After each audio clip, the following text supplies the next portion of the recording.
This is exactly right. When a charming neurosurgeon rode into Frontier Town selling a persona of confidence and care, patients trusted him. He wore cowboy boots in the operating room and became sought after by patients. He promised to heal them. Instead, he left a trail of broken bodies. This is a story of greed, betrayal, and a fight for justice. Listen to Dr. Death, the Cowboy, wherever you get your podcasts, or binge the entire series right now, only with Audible. Goodbye. Capture your favorite summer feeling with Pandora Jewelry. Discover a collection inspired by the sunshine, freedom, and moments that make the season unforgettable. From sun-kissed metals to personalized pieces ready to be engraved with your summer mantra. Each design moves with you from beach days to golden nights and every memory in between. Shop Pandora Jewelry's new summer collection in-store or online at pandora.net and let your summer unfold. Goodbye. Summer is for adventures, road trips, and adding a whole lot of miles to your car. That's why it's worth stopping at Valvoline Instant Oil Change first. Their trained techs help you get road trip ready with an oil change and an 18-point maintenance check included with every oil change, checking your tire pressure, wipers, lights, and more. Valvoline Instant Oil Change techs complete over 270 hours of training, so your car's in capable hands. Best part? You can stay in your car and you're in and out in about 15 minutes. Valvoline Instant Oil Change. Change wisely. Goodbye.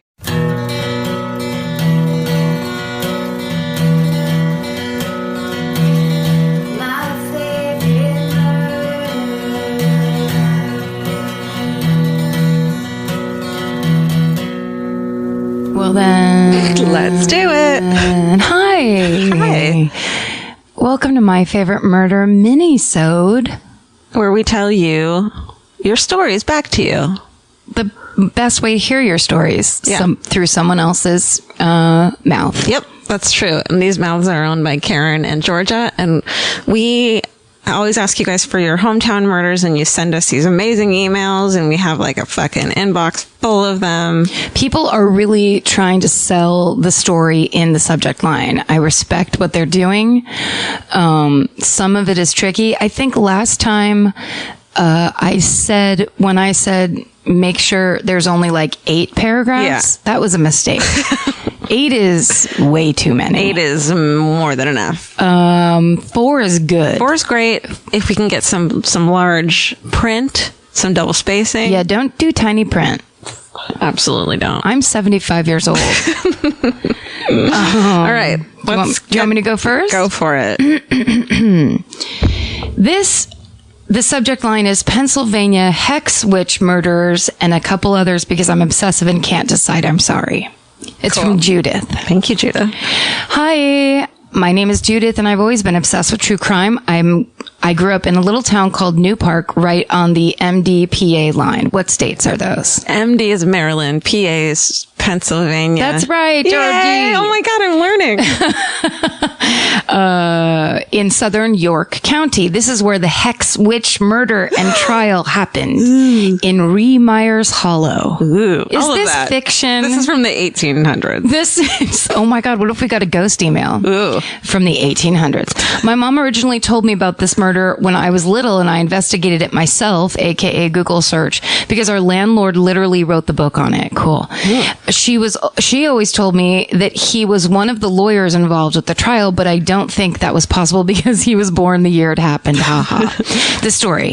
In 1928, this guy named John Blymeyer, so it is old. Oh my God, I like it already. Yeah. 28. This guy named John Blymeyer believed that he had been cursed by this recluse named Nelson Remeyer.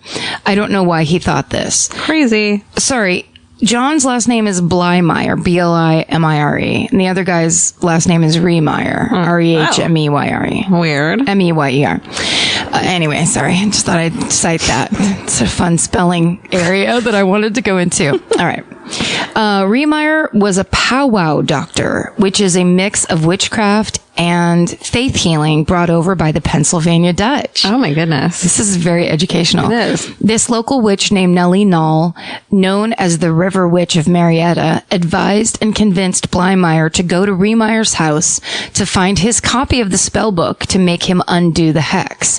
Blymeyer got 2 others together who also thought they'd been hexed to go with him to Remeyer's house. Remeyer, of course, would not cooperate, and they beat him to death and mutilated his body, thinking that this would undo the hex. What the fuck? I don't think that's how it works. No. Yeah. From all the horror movies I've seen, Yeah. when you mutilate someone, then they're going to stick around for a while. That's true. And you're the monster. And you become the powwow doctor. Turns out you're a monster. You're the dick. Yeah. The trial was, of course, a big deal in the area and drew lots of media attention for obvious reasons. Our landlord is an eccentric old guy from our area and literally just decided to write a book on it. It's a super interesting book and sold everywhere in York County. There's also a documentary that was recently released on it, and you can see it on Amazon, but I haven't watched it yet, so not sure how good it is. You can also tour the house, which I really want to do. It's the only murder that I know of in the area, and one that everybody there seems to know about. I work at a local TV station in DC, and so we hear about murders and fucked up shit all the time. I added a couple of the ones that I've been fascinated with because I think you guys will love them too. Really quickly, I have to see. Oh, girl. This just goes on and on. I'll just read the Mansion Murders. Have you heard of that? No. May 14th, 2015, super wealthy Greek family living in upper northwest DC, were found murdered in their burning home. Oh, fuck.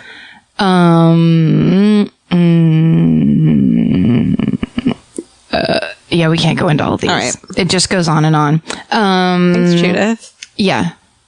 Thank you. That's good because that was not that long ago. You don't think people thought that was still a thing and murdered people over it? Worried about being hexed and then murdered the person that they thought hexed them. You know what the problem is staying in a small town. You get so bored, I think, right? Once you go to the roller rink a couple times and smoke cigarettes behind the gas station, There's you're like, else. We've got to kill somebody. We did it all. Let's kill somebody. We've got to get super paranoid and start murdering. Guys, move out of your small towns. Although I have to say, I really like the idea of a town knowing there's a witch that lives there. Yeah. I mean, that I like. And everyone's like, yeah, okay. Just don't murder Just that witch. I mean, and witchcraft it's not that big of a deal. It's like kind of cool. Well, except for if you freak out about it. That's true. All right. This one is called Murder Story Near Miss, and it's by Jason. And I really like it. And I think you're going to love it, Karen. It's short. So my friend Tony has always been a loudmouth and is a school teacher in Wichita. He lives in the suburbs. He got home from work one night and found his two dogs had escaped the backyard through his makeshift fence repair. He goes searching around the neighborhood and finds them leashed in a neighbor's house a few doors down. He thanks the man for catching the dogs, apologizes that they had gotten out, says, I don't know where they're getting out. I'm going to fix it this weekend. The neighbor is firm in stating, well, too bad. I already called animal control and they're on their way. You can pick them up from the pound. Tony says it's not necessary. It won't happen again. And it devolves into a shouting match and a little scuffle as Tony forcibly takes the dog away and back home. 2 weeks later, the neighbor is arrested. You want to know? Ready for this, Karen? Mm-hmm. Dennis Rader. BTK. No! My loudmouth friend got in a screaming match with a serial killer. Jason. Oh my God, that was such a good surprise. I know. I honestly thought you were going to be like the neighbor killed him and buried him in the very fence line that let the dog. Oh, that is the greatest. I know. Because also, what kind of I got so mad immediately. Who would? An asshole. Yes. And also he killed a lot of people, but what an asshole. But also just a bad neighbor. Yeah. Yeah, that's such a dick move of like, no, you need to be punished. Even though you didn't get caught, I'm going to punish you. Yeah. Red flag personality. Yeah. Get him arrested immediately. Yeah. Summer means a whole new world for your feet. They're walking more, sweating more, and going barefoot all day long. For summer feet that need real comfort, there's Bombas. Bombas has a whole line of sport-specific socks for golf, yoga, the gym, and every kind of runner. They also make soft, supportive compression socks that are especially great for summer travel. Bombas sandals and slides are made from super lightweight, cushy, waterproof EVA foam, so they feel incredibly comfortable. And the best part? For every item you buy, Bombas donates an essential clothing item to someone facing housing insecurity, with over 200 million donations and counting. I wore my Bombas compression socks on the plane ride to and from Italy. And listen, I'm a girl of a certain age at this point. It needs to be done. And I felt so comfy and so secure with my cute little Bomba socks. So head over to bombas.com/MFM and use code MFM for 20% off your first purchase. That's BOMBAS.com/MFM, code MFM at checkout. Goodbye.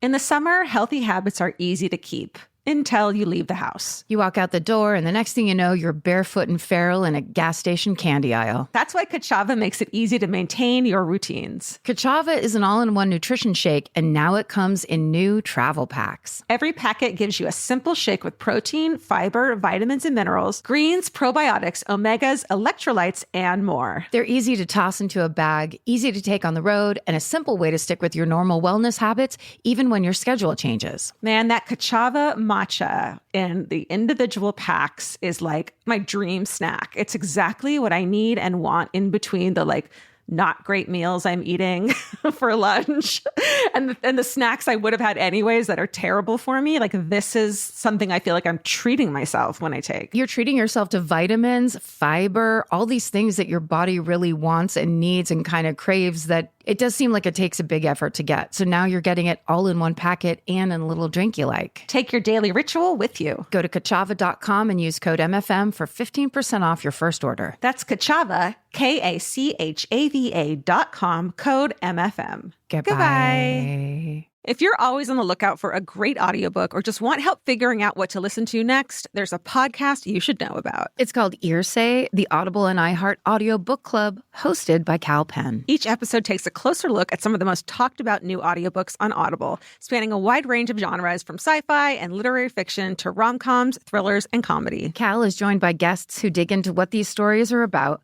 what makes them stand out as audiobooks, and why they're connecting with listeners right now. If you're looking for your next listen, this is a great place to start. Listen to Earsay, the Audible and iHeart Audiobook Club on the iHeartRadio app, Apple Podcasts, or wherever you get your podcasts. Goodbye. Do you want to hear? Okay. Hometown story, Davenport, Iowa, or nannying for a murder, or that one time I got a back rub from a killer. I don't even know why I asked you that. All right. This one's kind of long. Okay, this is from Amanda. So, all right. When I was 18, my best friend and I picked up her brother from a ninjutsu class. The class was held in an industrial estate that was completely empty in the evenings when the surrounding businesses closed. The brother told us that his instructor was starting a class just for girls, and if we went along next week, our first class would be free. Uh-oh. No. We got to the studio and we were the only two there. He hadn't told anyone else about the class. Let's see. We don't want to offend him. We were stupid. After the class, he said he needed us to come up to the office to complete some paperwork. We went upstairs. So stupid. She wrote this, not me. I'm not saying this. He took us into the office and locked the door behind him using a key he put in his pocket. The only furniture in the...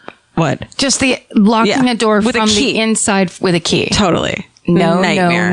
Nightmare. Like, you have to put that lock on that door. You immediately start screaming if somebody in a scenario like that, where it's somebody you kind of don't know, has locked you into a room with that person. I know. Grab the phone and start dialing 911 and just start screaming. Oh my God, I'm scared. Lose your shit. What? Who would do that? No, I know. It's insane. Why are we fighting? Because I'm going to lock you in a fucking room. No! Okay. The only furniture, here's fun. The only furniture in the office was a bed. We sat on the bed and filled out the paperwork. I gave him my home number, my home address, my work address. Have I mentioned how stupid I was? We were freaked out, but didn't know what to do. We told him we needed to get home, but he said he just wanted to chat. He offered us some, quote, wine he was making himself in a bucket under the bed. No. It had fruit and bread floating in it and smelled like garbage. We politely declined. He offered us weed. Then he offered us something stronger. We said no to everything, the only smart thing we did. At some point, I kind of winced as I moved, and he told me he was great at massage. He got me to lie face down on the bed while he rubbed my back. And then in all caps, she said, I did this without arguing. We'd been in the office for well over an hour. We were frightened and feeling trapped. Suddenly, someone was banging on the door downstairs and shouting that he knew Chris, the instructor, was there because his car was outside. Chris had to unlock the door and let us out. This was 20 years ago. We had no cell phones and hadn't told our poor moms where we were. other than we were going to the martial arts class. Over the next few weeks, he called me repeatedly at home and visited me at work until the security guards told him that they would call the police if he came back. About 8 months later, a young mother was found dead near her front door and her baby was missing. The baby was later found unharmed in a nearby church car park. The police visited me at work for a statement. Chris Lewis, the instructor, was arrested for the murder of Tanya Furlan. Oh my God. He was never found guilty because he killed himself in prison. The look the policeman and woman gave me when I told them I'd let him massage me still makes me cringe. Let this be a lesson to all people to not be polite. Nope. If it seems weird or creepy, all caps, get the fuck out of there. Don't lie down on a killer's bed. Oh, Amanda.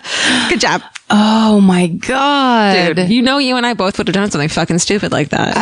I did 100%. But that's that thing where it's like people who are offering you free shit, people who are saying it's all girls. Yeah. People who like any of these things that we're not trained very well yet. I think kids these days are, but like we certainly weren't. That's a red flag. Yeah. It's not like, oh, sure. It's no big deal. Yeah. Like adults who want to hang around children. No. Red flag. Red flag. 1,000%. 1,000. That's amazing. One more? You want We're glad you're still here. Yeah. So the subject line of this is creepy shit is creepy. Hell yeah. It's from Lindsay. Hi, ladies. I just had to write this email while at work because I discovered your podcast thanks to my twisted writer comrades who are all thoroughly obsessed. While my town, Grove City, isn't particularly famous for crazy murders, the local city, Columbus, just had something super creepy happen. Yay. And I thought you would love to know. We always. would. On March 4th, 2016, Joey LaBute went to the Union Bar in the short North District of Columbus, a rather famous area as it's home to a thriving LGBTQ community, with friends at 12:30 a.m. March 5th. Joey left the table to get a drink. Security footage shows Joey leaving the bar alone and walking down the street. His car remained at its parked location a few blocks away, and there was no activity at his apartment, and none of his credit cards had been used. The last thing anyone heard from him was a text sent at 1:22 a.m. that read, capital J HN SIOTJ period. What does that spell? It spells nothing. It looks like John with no O is backwards and OTJ. Out. But it's all. Yeah. Yeah. All one. He remained missing until March 29th. He was found floating in this Scioto River that runs through the city. The cause of death was undetermined, but he only had alcohol in his system and no water in his lungs, meaning he was dead before he went into the water. That's true. However, there is no evidence of physical harm. The mystery remains unsolved. What happened? Anyway, that's all. Keep kicking ass. Stay sexy. Don't get murdered. Is that the smiley face murders? Is that the one where they keep finding men in rivers and like college towns with smiley faces spray painted on the walls nearby? That I feel like the smiley face murder, the one I know about is things. Older. Okay. This is super recent. Those might be two different things, but the fact that he doesn't have water in his lungs scares me. That's horrifying. Did he hit his head on the way down? No, I mean, there's no evidence of physical harm, which is super weird. Plus, if he had hit his head, he wouldn't have like died instantly. But it seems the first thing I thought of is maybe he got dosed. Yeah. You know, like maybe he got roofied and he felt weird. You know, they always say like if you're going to have a heart attack, a very common thing when people start to have heart attacks, they get up and go into a different room. No. Because that's a really common thing that a lot of people die of heart attacks because they separate themselves from who they're with because they're like, something's wrong and they try to like go to the bathroom or get away. And so there's a chance maybe he got roofied and started feeling super weird. So he just got up and walked. He needed to go outside and like get fresh air. And then by the time he realized he didn't know where he was, he tried to text, but he couldn't put anything together. Oh my God. That's so scary. I mean, doesn't it seem possible that something like that? It does. And that the person who dosed him in the bar followed him. Ooh. Oh, and that's how he got in the water. Yeah. That's the one puzzle piece that would make it not make sense to me that he ended up in the water. But if someone put him in the water, Right. It's a common thing that like serial killers do because it gets rid of a lot of evidence to go into a river. Yeah. And it just sends them away, like current wise, gets the body away. Bye. Oh my God, that scares me. That's a good, as much as we like a murder story, a mystery, this is still, but the mystery aspect is also fascinating. Love a mystery. I'm gonna do one, let's see. This one's called Nannying for a Murderer by Taylor. Hey ladies, maybe this is cheating because this is recent. My friend used to nanny for a family where I lived in Sugar House, Utah. The father was a pediatrician and the mother a scientist researching cancer. The couple divorced. In 2011, Yuta von Schwildler was found dead in her bathtub. The examiner said she died from a combination of overdosing on Xanax and drowning, but did not determine if it was a homicide or suicide. It's worth noting she also had a few knife wounds. Oh, that is definitely worth noting. Yes. For more than a year, there was basically no investigation. However, the 18-year-old son insisted that the father had something to do with it. After a year of accusing his father, they finally charged him. The two youngest siblings were removed from the father's custody, and my friend kept them during this time. Whoa. I used to ask her if she thought he was guilty, and she wasn't really allowed to have an opinion. By law, she had to remain a neutral party, as to not influence the younger children. My friend had these children for 6 months or longer as the story unfolded. A jury convicted the ex-husband, John Brickman Wall, to 15 years. It boiled down to his non-existent alibi, unexplained scratch marks, and blood spatter evidence from said knife wounds. Who knows? Yuta could have been the woman who cured cancer. As far as I'm concerned, we can blame John Brickman Wall for anyone who has died of cancer after 2011. Cheers, Taylor. 15 years from murdering his wife. He's going to be out in 7. Yeah, what's the, did they have to bring him up on like lesser charges than first degree murder? Maybe slaughter. God. Wow, that's intense. Totally. Bummer. It never ceases to bum you out when we go to read murder stories. Isn't that weird? Bummer. You know what? I don't like this. Do you know what? Never mind. I want to read cheerful stories. You know what? Here's a story. You know who is happy about this, though? Oh, there is someone who benefits from all of these stories. One person who's very, very happy about these murder stories. Elvis? Oh, stay mini. Wait, go. Yeah. Stay sexy. Don't get murdered. Elvis, want a cookie? Good boy.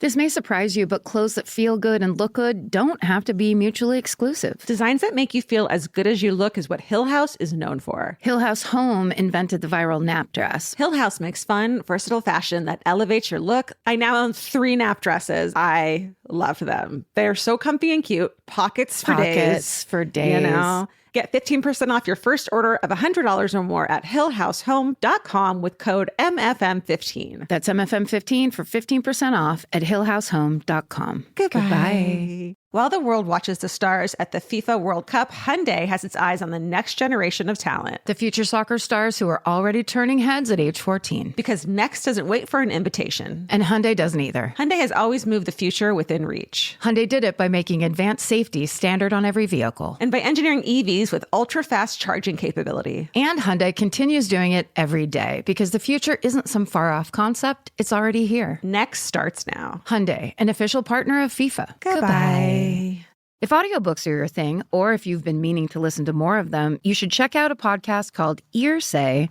the Audible and iHeart Audiobook Club, hosted by Cal Penn. Each episode spotlights standout audiobooks on Audible across all kinds of genres. Sci-fi, comedy, romance, thrillers, and more, with Cal talking to guests who help break down what makes each story worth listening to. It's a fun, easy way to discover your next great audiobook. Check out Ear Say on the iHeartRadio app, Apple Podcasts, or wherever you get your podcasts. Goodbye.